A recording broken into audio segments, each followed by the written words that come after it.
Gusto mo siya i-separate? Bakit? Lagi nila ako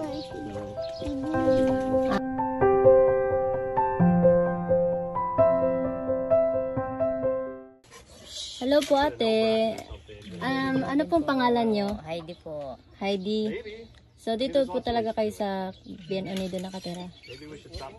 So, ilan po yung anak nyo? Marami po. 6. 6. Tapos ano po yung mga edad nila like? May ano na ako, may 18 na. Yung yung eldest sister nila. 18. 18, then 15, then 12, 10, 9, 8. Tapos nung pinanganak po siya, ganyan na po talaga yung kamay Inborn niya. talaga yan. Inborn. Pati yung sa may paa niya. Ganun talaga. May asawa po kayo? Walang trabaho yung asawa. Ito lang, yung extra lang. Palayan. Magkano po yung kita niya doon? Isang oras ba? 350. 350. Tatlong beses lang. sa isang linggo. Minsan 2 lang. Sapat na po yun sa inyo? Hindi, kulang na kulang kasi ang daming. Ano din naman ako doon sa kapitbahay. Nagsa-sideline.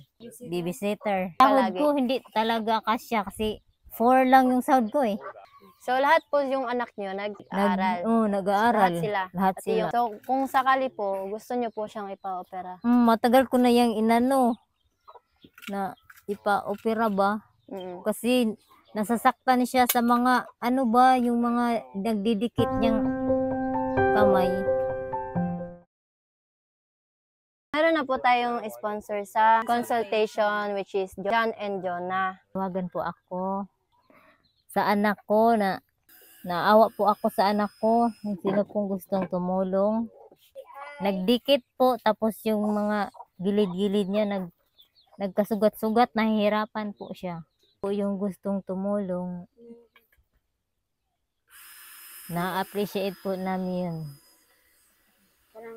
Tulungan niyo po kami para maoperahan yung anak ko.